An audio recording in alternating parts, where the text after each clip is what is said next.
One of the most important things you can focus on right now is knowing that your bow has clearance from your fletchings.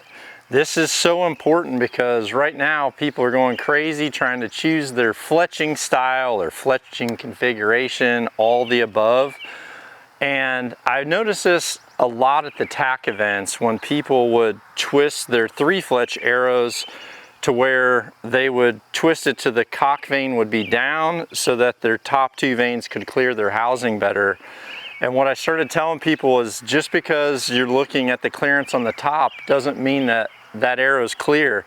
There's multiple places for clearance.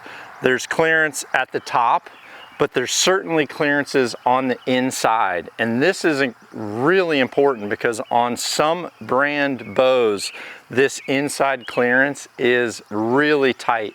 The best thing you can do is knock that arrow, and you really have to look down it. Make sure you have clearance from the cables. If you turn this way to where that's pointing straight out, well, on this particular bow, I still have clearance, but it is critically close. Once this starts to turn up, I start running the risk of, with this vane, and again, this is why I choose the Max Stealth vanes that I use, because it's a longer, lower profile. It's quieter, but it also gives me a little bit more clearance. Taller vanes can steer better. However, it comes with the cost of clearance. Now, here's something I want to talk about. In this case right here, sometimes I shoot all my arrows in an X configuration.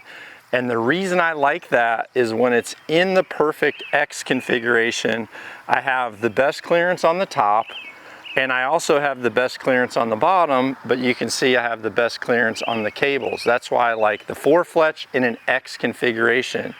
Now, if your X is a little bit tilted like that, doesn't seem like much, does it? However, if I remove this arrow and show you the rest right here, you can see that there's a little bit of scuffing right here on this right edge. And that scuffing is from when I replaced my Nocks and I didn't pay attention to the indexing. That's what this is called, Nock indexing. I did not pay attention to the indexing, and that rear right vein was turned down. And again, you have to look at this.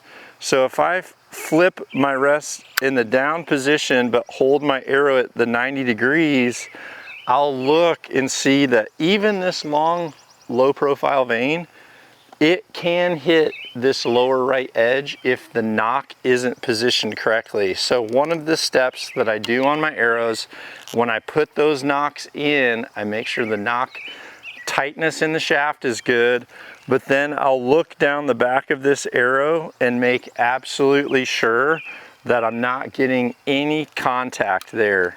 Now, some people will spray foot powder on their rest. Some people can spray some foot powder, or even if you put a little bit of lipstick on the edges of your veins, you can shoot them through your bow and you will get an identifier of where you might have contact. There's certainly some veins that have less clearance than others, plain as day. They might steer well, but you're really running the risk. And on certain model bows, this gap gets really close.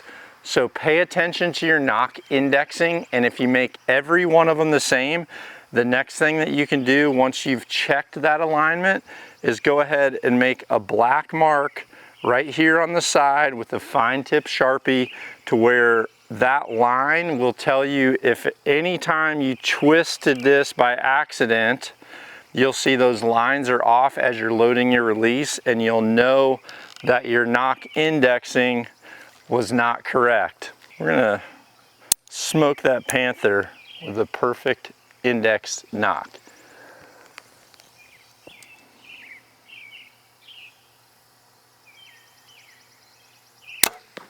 Oh yeah.